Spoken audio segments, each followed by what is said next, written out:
오늘 저희들이 주신 하나님의 말씀 출애굽기 13장 17절에서 22절 말씀 의지하고 하나님의 솔선과 동행이라는 제목의 말씀을 전합니다.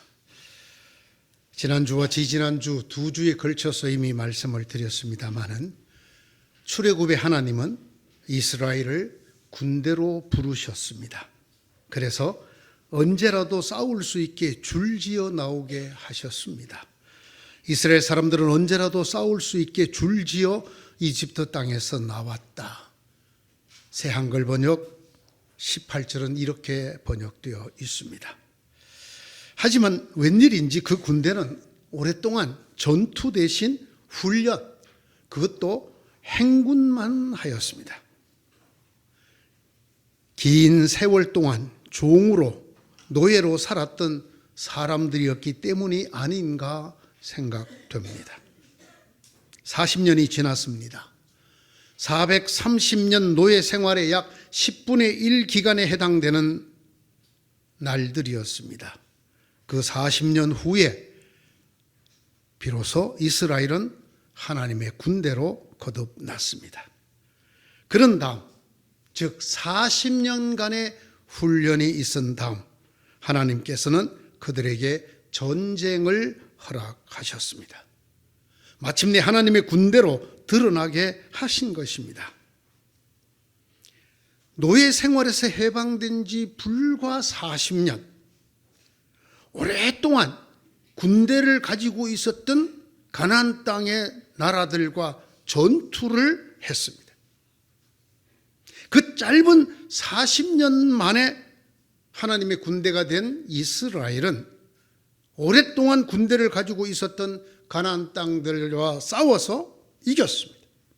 그리고 그 땅을 빼앗고 차지하는 군대가 되었습니다. 어떻게 이런 일이 가능했을까? 430년 동안이나 노예를 했던 그 노예와 노예의 후손들이 어떻게 단 40년 만에 온전한 하나님의 군대가 되어서 오랫동안 군대를 가지고 있었던 나라들을 부수고 그들을 물리치고 이길 수가 있었을까? 오늘의 말씀은 바로 그것에 대한 답을 찾는 것입니다. 결론을 먼저 말씀을 드립니다. 하나님께서 솔선하신 훈련과 연단 때문이었다고 성경은 말하게 합니다. 하나님께서 솔선하셨다. 하나님께서 먼저 그것을 해 보여주시고 앞서서 하시는 그런 훈련과 연단을 통해서 40년밖에 되지 않은 노예의 후손들이 강력한 무기를 갖고 있었던 가나안의 나라들을 쳐서 이기고 그 땅을 빼앗을 수 있는 군대가 되었다는 것입니다. 하나님께서 맨 먼저 하신 일은 그들을 광야길로 돌아가게 하는 것이었습니다. 빠르고 가까운 길을 두고 일부러 그렇게 하셨습니다. 광야 40년, 멀고도 험한 길로 돌아가게 하셨습니다. 하나님께서 일부러 그렇게 하셨다고 성경은 기록하고 있습니다. 하나님께서 그들로 하여금 하나님을 온전히 신뢰하는 백성, 하나님을 온전히 신뢰하고 따르는 군대로 만들기 위해서였습니다. 그래서 어떤 처지가 되든 어떤 환경에 놓이든 어떤 상황에서도 하나님을 믿고 그 처지나 환경이나 상황을 보지 아니하고 하나님을 믿고 따를 수 있도록, 그래서 어떤 경우에도 하나님을 원망하지 않는 백성, 우리를 다 이곳에서 죽이려고 우리를 이 길로 이끌으셨습니까? 라고 더는 말하지 않는 백성, 어느 때라도 이번에도 하나님이 우리를 도와주실까? 하나님을 시험하고 흔드는 그런 사람들이 아닌 사람들로 모인 군대가 되게 하기 위해서였습니다. 두 번째로 하나님께서 하신 일은 그들보다 앞서 나가셨다는 것입니다. 이것이 바로 하나님의 솔선이라는 뜻입니다. 하나님께서는 그들이 밤낮으로 행군할 수 있도록, 비록 행군뿐이지만은, 전투가 아니라 행군뿐이지만은 밤낮으로 행군할 수 있도록 낮에는 구름 기둥으로 앞서 가서 길을 인도했다. 이렇게 21절이 기록하고 있습니다. 앞서 가시며 하나님이 선봉이었다는 것입니다. 하나님이 천병이었다는 것입니다. 본대가 다 뒤에 있습니다. 이 길이 위험한지 안 위험한지, 어느 길이 안전한지, 어느 곳에 적군이 없는지 그것을 살피며 뒤에 있는 본대를 끌고 가는 역할을 하는 선봉, 천병, 이걸 하나님이 하셨다라는 말입니다. 하나님께서 이스라엘 백성보다 앞서가서 살피고 인도하셨습니다. 앞서가서 그 길을 찾아 그 길을 비추어 주셨습니다. 주님께서는 그들이 밤낮으로 행군할 수 있도록 낮에는 구름 기둥으로 앞서가시며 길을 인도하시고 밤에는 불 기둥으로 앞길을 비추어 주셨다. 하나님의 명령은 예컨대 돌격 앞으로가 아니었다는 것입니다. 나를 따르라 였다는 것입니다. 뒤에서 총을 뽑아서 돌격 앞으로 이렇게 명령하는 하나님이 아니시고 가장 먼저 적진을 향해 뛰어들면서 나를 따르라 하는 분이 하나님이셨다라는 것입니다. 하나님의 이런 모습은 이미 하나님께서 하신 약속 속에 나타나 있습니다. 이제 내가 너희 앞에 한 천사를 보내어 길에서 너희를 지켜주며 내가 예비하여 둔 곳은 너희를 데려가겠다. 출애굽기 23장 20절의 말씀입니다. 내가 나의 위엄을 너희보다 앞에 보내어 너희가 만날 모든 백성을 혼란에 빠뜨리고 너희 모든 원수가 돌아서서 달아나게 하겠다. 출애굽기 23장 27절의 말씀입니다. 주님께서 모세에게 말씀하셨습니다. 너는 가서 네가 이집트 땅에서 데리고 올라온 이 백성을 이끌고 여기를 떠나서 내가 아브라함과 이삭과 야곱에게 맹세하고 그들의 자손에게 주겠다고 약속한 그 땅으로 올라가거라. 내가 한 천사를 보낼 터이니 그가 너를 인도할 것이다. 나는 가나안 사람과 아모리 사람과 헷 사람과 브리스 사람과 히위 사람과 여부수 사람을 쫓아내겠다. 출애굽기 33장 1절과 2절의 말씀입니다. 하나님의 이 약속과 이 하나님의 선봉에 서신 솔선은 출애굽 때만이 아닌 것을 성경은 우리에게 말합니다. 하나님께서는 다윗에게도 이렇게 말씀하셨습니다. 다윗이 주님께 또 아뢰니 주님께서 대답하셨다.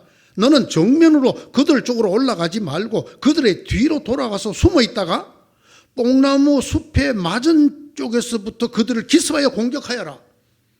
뽕나무 밭 위쪽에서 행군하는 소리가 나거든. 너는 곧 진격하여라. 그러면 나 주가 너보다 먼저 가서 블레셋 군대를 치겠다. 하나님께서 다윗으로 하여금 전쟁을 하게 하신 것이 아니라 다윗 앞서 선봉으로 나가서 하나님이 먼저 그들을 흐트러뜨리고 그들을 치겠다고 사무엘하 5장 23절에서 4절에서 말씀하고 있습니다. 하나님께서 선봉에 서셨습니다. 하나님께서 천병이 되셨습니다. 이것을 신학적으로는 하나님의 솔선이라고 말합니다. 하나님이 앞서 이끄십니다. 이것이 하나님께서 노예했던 그의 백성들을 군대로 거듭나게 하는 훈련의 방식이었습니다. 하나님의 백성을, 하나님의 자녀를 하나님이 어떻게 훈련시키시는가? 그들에게는 비록 군대로 부르고도 전투를 시키지 않지만 광야길로 돌아가는 행군만 시킬지라도 하나님께서 선봉에 서시고 천병이 되시고 하나님께서 솔선하여 앞서 나가며 이끌어 가시는 것을 40년 동안 했다는 거예요. 그래서 이스라엘 백성이 언제 어떤 상황, 어떤 곳에서라도 하나님이 나를 따르라 하면 따라갈 수 있는 그런 사람들로 훈련시켰다라는 것입니다. 마지막으로 하나님께서는 선봉에 서실 뿐만 아니라 그 이스라엘과 밤낮으로 함께 하셨다. 즉 동행하셨다고 성경이 말하고 있습니다. 낮에는 구름 기둥, 밤에는 불 기둥이 그 백성 앞을 떠나지 않았다. 하나님이 조만큼 앞서가시고 내 곁에는 하나님이 아니 계신 것이 아니라 앞서가시는 그 하나님은 동시에 이스라엘 백성들과 함께 동행하여 그 길을 가게 하셨다는 것입니다. 하나님의 백성이 힘들 때일수록 지치고 연약해져서 쓰러질 것만 같은 때일수록 아프고 괴로울 때일수록 연약해지고 흔들리는 때일수록 하나님께서는 그들 곁에 언제나 꼭 함께 계셨다고 성경은 말합니다. 모세가 여호수아를 불러서 온 이스라엘이 보는 앞에서 그에게 말하였다. 너는 마음을 강하게 하고 용기를 내어라. 너는 주께서 너의 조상에게 주시기로 맹세한 땅으로 이 백성과 함께 가서 그들이 그 땅을 유산으로 얻게 하여라. 주께서 친히 내 앞에서 가시며 너와 함께 계시며 너를 떠나지도 않으시고 버리지도 않으실 것이니 두려워하지도 말고 겁내지도 말아라. 이 땅을 떠나기 전 모세가 마지막 남긴 이 말씀이 신명기 31장 7절에서 8절에 기록되어 있습니다. 모세만이 아닙니다. 하나님께서는 여호수아에게도 말씀하셨고 그리고 말씀한 대로 그대로 해 주셨습니다. 네가 사는 날 동안 아무도 너의 앞길을 가로막지 못할 것이다. 내가 모세와 함께 하였던 것 같이 너와 함께 하며 너를 떠나지 아니하며 버리지 아니하겠다. 여호수아 1장 5절의 말씀입니다.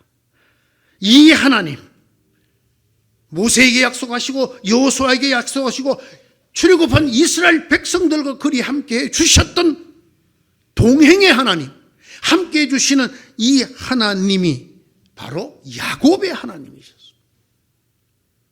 나중에 야곱은 그 이름을 이스라엘로 바꾸었죠. 이것이 바로 야곱의 하나님, 즉 이스라엘의 하나님. 하나님께서 베델에서 야곱에게 말씀하셨습니다. 내가 너와 함께 있어서 네가 어디로 가든지 너를 지켜주며 내가 너를 다시 이 땅으로 데려오겠다. 내가 너에게 약속한 것을 다 이루기까지 나는 너를 떠나지 않겠다. 창세기 28장 15절의 말씀입니다. 아십니까? 이 이스라엘과 항상 함께 있겠다고 약속해 주신 이 하나님이 바로 우리 주님 예수 그리스도시라는 것이죠. 예수 그리스도 이름이 뭡니까? 아들을 낳으리니 그 이름을 임마누엘이라 하라. 임마누엘은 하나님이 우리와 함께 하신다라는 뜻이다. 보아라, 동정녀가 잉태하여 아들을 낳을 것이니 그의 이름을 임마누엘로 할 것이다 하신 말씀을 이루려고 하신 것이다. 임마누엘을 번역하면 하나님이 우리와 함께 계시다는 뜻이다. 마태복음은 첫머리부터 1장 23절부터 이렇게 말하고 있습니다. 하나님을 믿는 모든 사람들과 함께 하시는 하나님, 그분이 우리의 하나님, 그분이 임마누엘의 예수 그리스도시라는 것입니다. 출애굽의 얘기를 벌써 제가 3주에 걸쳐서 하고 있는데 왜 이렇게 길게 하고 있을까요? 출애굽은 이스라엘만의 이야기가 아닙니다. 출애굽은 우리 모든 그리스도인들을 비추어주는 거울입니다. 노예의 땅에서 하나님의 은혜로 말미암아 그 노예의 땅에서 나와서 하나님의 백성이 되는 과정. 그래서 마침내 하나님의 땅 가나안에 이르러 하나님의 백성으로 살아가게 되는 가족 과정 전체가 출애굽입니다. 단지 이집트를 떠나는 것만이 출애굽이 아닙니다. 여러분, 저희가 어떤 사람입니까? 죄와 죽음의 일생 종로로 타고 있던, 비유컨대 애굽의 430년 종로로 됐던 그 이스라엘과 같은 저희를 오직 하나님의 은혜로 저희를 불러내어 에클레시아 교회를 만드시고 그 불러낸 우리를 어디에 이르도록 마침내 하나님의 나라에 이르도록 온전한 그리스도인이 되도록 하나님의 장성한 아들, 딸이 되도록 이끌어 가시는 이 전과정, 이것이 바로 출애굽의 전과정이 비춰주는 길입니다. 하나님의 목표가 무엇일까요? 출애굽을 시키신 하나님의 목표가 무엇이었을까요? 이집트를 떠나는 것만이 목표가 아닙니다. 이집트를 떠나서 그들이 광야에서 다 죽을 수도 있습니다. 하나님은 우리를 부르실 때에 우리가 죄와 죽음에서 건짐을 받는 그 순간만을 위해서 우리를 부르신 것이 아닙니다. 이것이 출애굽이 가르쳐주는 첫 번째 메시지입니다. 그들이 가는 길에 빠른 길도 있었고 가까운 길도 있었고 요즘 유행하는 말로 꽃길도 있었습니다. 모든 길을 하나님께서 기적과 은혜로 꽃길을 만드실 수도 있었습니다. 그러나 하나님은 그렇게 하지 않으셨습니다. 왜냐하면 그 길을 가는 과정마저 하나님이 우리를 부르신 목표가 아니기 때문에, 하나님께서 이스라엘을 불러내신 것은 그들로 하여금 광야 길을 잘 가게 하시는 것이 목표가 아니었기 때문에, 하나님께서 이스라엘을 불러내신 목표가 어디에 있었을까요? 가나안에 있었습니다. 이들이 종살이를 하던 땅을 떠나 40년의 엄청난 멀고 험한 길을 걸어 마침내 들어가게 된, 전쟁과 전쟁을 통하여 피 흘리며 마침내 들어가게 된 그 땅, 가나안 땅에서 하나님의 온전한 백성으로 살게 하시는 것이 하나님의 목표이십니다. 여러분이 구원받은 그것만이 하나님이 여러분을 부르시는 목표가 아니라는 말이에요. 여러분이 살면서 때때로 받으시는 그 은혜만이, 그 간증거리만이 여러분을 부르시는 목표가 아니라는 말이에요. 하나님의 목표는 다른 곳에 있습니다. 우리가 좀 더 온전한 그리스도인, 성경의 표현을 빌리자면 그리스도의 장성한 분량이 충만한 데까지, 예수 그리스도의 완전함처럼 우리도 그만큼 온전한 하나님의 성숙한 자녀가 되어 이 땅을 살 뿐 아니라 하나님 나라에서 영원히 살게 하는 것이 목표입니다. 다시 말씀드립니다. 하나님이 이스라엘을 부른 것은 출애굽, 애굽을 떠나는 것 자체가 목표가 아닙니다. 그 길을 가는 과정 자체도 목표가 아닙니다. 가나안 땅, 하나님의 나라에 이르는 것이 하나님께서 이스라엘을 부르신 출애굽의 목표입니다. 우리의 목표는 온전한 그리스도인이 되어서, 장성한 그리스도인이 되어서 하나님의 나라에 하나님의 아들과 딸로 살아가는 것입니다. 그러므로 여러분이 지금 잠시 동안 여러 가지 시련 속에서 어쩔 수 없이 슬픔을 당하게 되었다 하더라도 기뻐하십시오. 하나님께서는 여러분의 믿음을 단련하셔서 불로 단련하지만 결코 없어지고 마는 금보다 더 귀한 것이 되게 하시며, 예수 그리스도께서 나타나실 때에 여러분에게 칭찬과 영광과 존귀를 얻게 해 주십니다. 이것이 우리를 부르신 하나님의 목표입니다. 예수 믿고 구원받는 것, 예수 믿고 죄의 죽음을 떠나는 것, 또는 예수 믿고 잘되고 병이 낫고 안락하게 부유하게 사는 것, 그것이 최종 목표가 결단코 아닙니다. 이렇게 하나님께서 예수 그리스도와 다시 만나게 하셨을 때 우리의 믿음을 칭찬하게 하시고 그를 통하여 영광과 존귀를 얻게 되는 그런 온전한 그리스도인, 성숙한 그리스도인이 되게 하는 것이 하나님 우리를 부르신 목표입니다. 이 길은 그러나 잊지 말아야 합니다. 군사의 길입니다. 이 길은 그냥 꽃놀이를 가는 나들이 길이 아닙니다.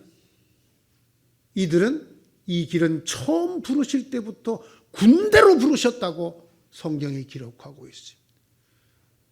훈련을 받든지 전투를 하든지 군사로 살아야 될 길입니다. 그러므로 모든 군사에게 반드시 있어야 되는 훈련, 그 연단의 길이기도 합니다.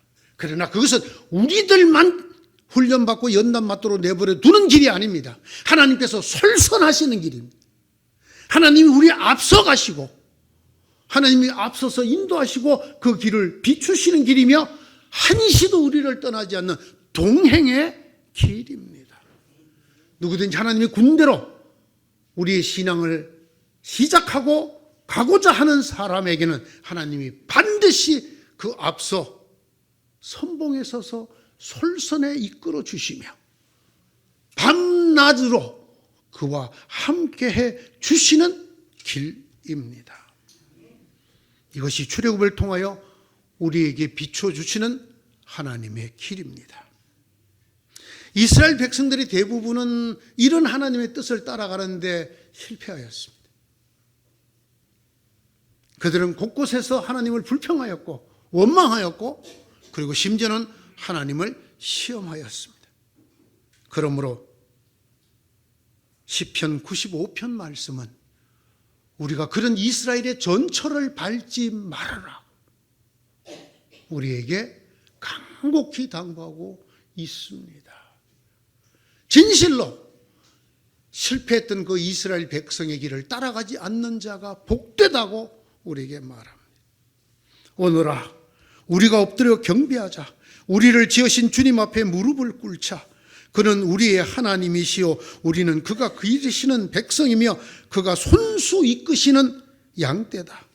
오늘 너희는 그의 음성을 들어 보아라. 무리바에서처럼 마사 광야에 있을 때처럼 너희의 마음을 완고하게 하지 말아라. 완고하게 하다의 본래 뜻은 마음을 닫다라는 뜻입니다. 마음을 닫지 말아라. 너희의 조상들은 그때에 내가 한 일을 보고서도 나를 시험하고 또 시험하였다. 진실로 하나님의 부름을 받아 죄와 죽음의 땅을 떠난 저와 여러분 복된 사람입니다. 그러나 그것이 끝이 아닙니다. 하나님께서 우리를 가깝고 빠르고 좋은 길로 이끄실지 멀고 험하고 거친 긴 길로 이끄실지 모릅니다. 우리의 체질을 아시는 하나님께서 가장 우리에게 맞는 길로 이끄실 것입니다. 우리가 온전한 하나님의 군대가 되고 하나님의 자녀가 되도록 말입니다. 왜 하나님은 아직도 내 기도에 응답해 주지 않으실까? 왜 이렇게 고통과 고난 속에 아직도 내버려 두실까? 내가 뭘 잘못했을까? 아닙니다. 여러분이 잘못한 것이 아닙니다. 하나님께서 여러분을 하나님의 나라에 들어와 살기에 가장 적합한 온전한 믿음의 사람으로 만드시려고 그 길로 전투도 안 시키고 행군만 40년 시키고 계신 것을 믿으시기 바랍니다. 그래서 마침내 우리를 하나님의 땅 가나안에 이끌어 가시려고 하시는 것을 믿으시기 바랍니다. 뿐만 아니라 그 길은 나 혼자 가게 내버려 두는 길이 결코 아닙니다. 우리가 힘들 때일수록 어려울 때일수록 하나님은 우리를 안고 건너가십니다. 업고 건너가십니다. 우리보다 먼저 가셔서 어느 땅이 질고 어느 땅이 마른 땅인지 어느 땅이 가시덤불이고 어느 땅이 평지인지 앞서 가셔서 비추시고 우리를 그곳으로 인도하실 뿐 아니라 밤낮으로 우리와 함께 하시는 하나님이십니다. 우리가 주의해야 될 것이 딱 하나 있습니다. 이러하다는 하나님에 대해서 우리가 마음을 닫아버리는 것입니다. 그것을 성경은 완고해진다라고 썼습니다. 단단해집니다. 굳어서 돌덩이처럼 된 마음, 하나님을 향해 열리지 않는 마음.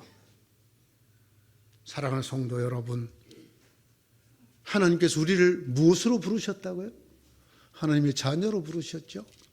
그런데 그 모습을 어떻게 부르셨다? 언제라도 싸울 수 있도록 줄을 지어 나오도록 군대로 부르셨어요. 군대에게는 훈련이 따릅니다. 어떤 훈련이 주어졌을까요? 바로 연단이라는, 단련이라는 훈련이. 여러분에게 전투를 요구하지 않으세요, 하나님은. 하나님이 40년 동안 뭐만 했다고요? 행군만 해서 행군. 줄 서서 가다가 구름이 멈추면 야, 오늘 여기다 텐트를 쳐라. 거기 또 자고 또 가고. 그게 훈련이냐고? 훈련입니다. 그게 훈련. 하나님 우리 체질을 너무 잘 아시거든. 그러나 그 훈련은 우리끼리 두는 하나님이 아니에요. 하나님이 솔선해서 앞서가시면서 그리고 우리와 밤낮으로 동행하고 계십니다. 어떻게 하여 하나님은 나의 고통을 돌아보지 않으시까? 하나님 어떻게 나를 이 엄청난 육체적인 고통에서, 생활의 고통에서, 마음의 어려움에서 건져주지 아니하시나이까? 하나님이 누구랑 함께 하신다고요? 바로 그분과 함께 하세요. 그 고통을 지금 누가 함께 당하고 계시다고요? 하나님이 함께뿐만 아니고 먼저 당하고 계셔요. 여러분보다 앞서가고 계시잖아요. 왜? 흙으로 만든 이 우리를 너무 잘 아셨어요. 우리가 성숙하고 빛나고 영광스러운 하나님의 자녀로 온전히 되게 하시기 위해서 이 하나님의 사랑을 향하여 조금도 의심하지 말고 시험하지 말고 마음을 굳게 닫지 아니하는 여러분 모두가 되시기를 축원합니다. 우리는 결단코 광야에서 모두 죽었던 이스라엘 백성처럼 되어서는 안 됩니다.